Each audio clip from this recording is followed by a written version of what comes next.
സംഗൃതമകരി തങ്കത്തൊക്കെ തട്ടുകിട തട്ടുകിളമേ.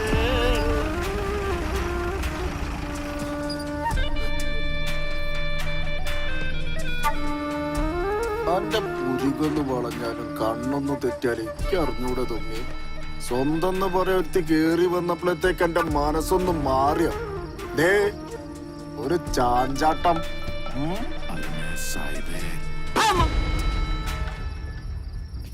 അഭ്യാസം അതും ഈ കരീം സാഹിബിനോടാ. അന്നേ ഞാനൊരു കടലമുട്ടായി വാങ്ങാൻ പറഞ്ഞയച്ചിണ്ടെങ്കില് അതിക്ക് തിന്നാനാ. അല്ലാതെ കണ്ട മണിമാളിക മുഴുവൻ വാങ്ങി തന്ന് അതിലിങ്ങനെ സുഖിപ്പിച്ച് ജീവിപ്പിക്കാൻ തണ്ട പ്രാന്ത. കരീമനൊരു പൂതി തോന്നിയാലേ അതെന്ത് ബല കൊടുത്തു ഞാൻ മേങ്ങും. എന്ത് ബല കൊടുത്തു. അതിനുള്ള ഭയൊന്നിക്കൊരു വിഷയല്ല, ലക്ഷ്യം. അതാണ് എന്റെ ഉന്നം. ഇക്കോളം വേണം. അത് കൊറേ കാലായിട്ടുള്ള എന്റെ മനസ്സിലൊരു പൂതിയ. അതിനാണ് ഞാൻ ഓളെ എന്റെ പറ്റില് വരവിപ്പിച്ച്. ഓളെ ഞാൻ അത്ര കണ്ട് മോഹിച്ചകടാ. അല്ലെങ്കില് ഓളെ ഈ ദുനിയാവ് തന്നെ അല്ലാണ്ടക്കണം. സാഹിബ് മാപ്പാക്കണം. അറിയിക്കാത്തത് കിട്ടിയപ്പോ ഈ തൊമ്മി പലതും ആഗ്രഹിച്ചു പോയി. സാഹിബിനപ്പുറം ഈ ലോകത്ത് തൊമ്മിക്ക് ആരുമില്ല, ഒന്നുമില്ല. സാഹിബ് വാ.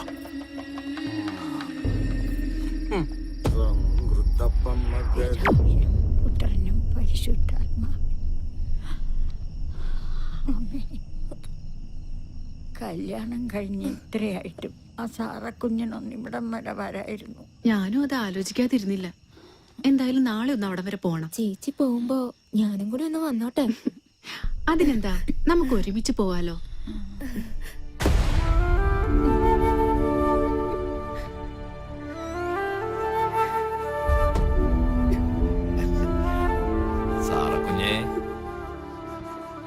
സാറക്കുഞ്ഞേ, എന്തൊരു കിടപ്പാ മോളേത്.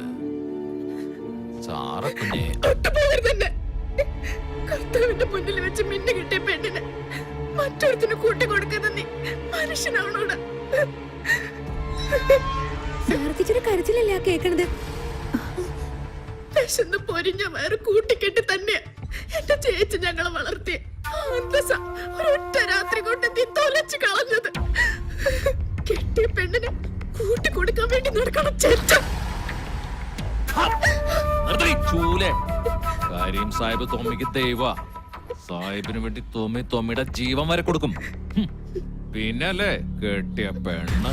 സാഹിബ് എന്താഗ്രഹിച്ചാലും ഈ തൊമ്മി അത് നടത്തി കൊടുക്കും. അതാരെ കൊന്നിട്ടായാലും. നിന്നെ പോലെ ഒരു ആഭാസന് കരീം സാഹിബ് ദൈവോ രാജാവോ ഒക്കെ ആയിരിക്കാം. പക്ഷെ ഒരു പാവപ്പെട്ട പെണ്ണിന്റെ ജീവിതം തകർത്തത്. നീ എന്താടി കരുതിയത്? നിനക്കിവിടെ തൊമ്മിയുടെ രാജകുമാരിയായിട്ട് വാഴാന്നു. വാഴാം, രാജകുമാരിയായി തന്നെ വാഴാം. ഞാൻ പറയുന്ന പോലൊക്കെ ചെയ്ത. പിന്നെ നീ പറഞ്ഞതുപോലുള്ള ഈ ആഭാസൻ ഒരു പെണ്ണിന്റെ അല്ല, ഒരുപാട് പെണ്ണുങ്ങളുടെ ജീവിതം തൊലച്ചിട്ടുണ്ട് കരീം സാഹിബിന് വേണ്ടി. അതില് നിന്റെ മേരി കുഞ്ഞും പെടുന്നു.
വിഷമിക്കണേ?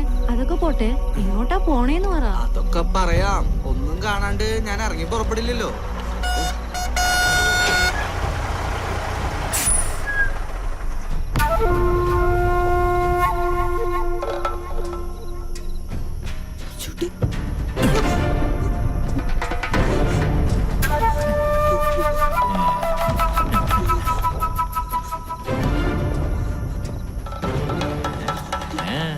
എവിടെ പോവാ രണ്ടാളും കൂടെ? മുതലാളി, ഞങ്ങള് ജീവിച്ചു പൊക്കോട്ടെ.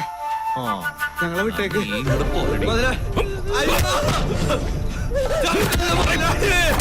ചവിട്ടല്ലേ മുതലാളി!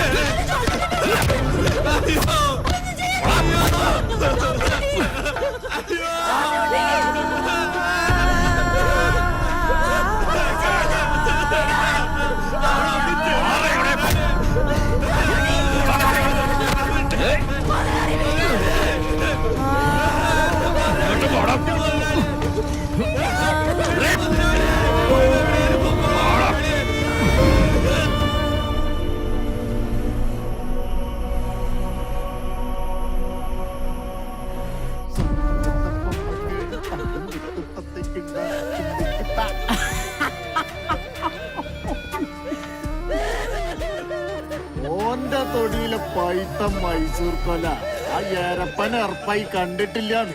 അല്ലേലും ഈ നാട്ടിലെ കൊറേ കൊലേന്റെ ഉള്ളിൽ ഈ കരീമിന്റെ പേര് എഴുതിച്ചുണ്ടോലും അതേതൊക്കെയാന്ന് വക തിരിച്ചെടുക്കാനാണ് അന്ന ചെല്ലും ചെലവും കൊടുത്ത് പൂട്ടിന്. ആ പണി ചെയ്താലും നന്നായി എടുക്കണ്ട് തോന്നി. ഇനിയിപ്പൊ ഞാൻ തന്നെ തിന്ന് തീർക്കണ്ടതൊക്കെ. ആരാന്തൊന്നും അങ്ങനെ നോക്കുന്ന കൊതി പിടിക്കുമ്പോ കൊണ്ടേ പന്നിക്കിട്ടൊടുക്കേ.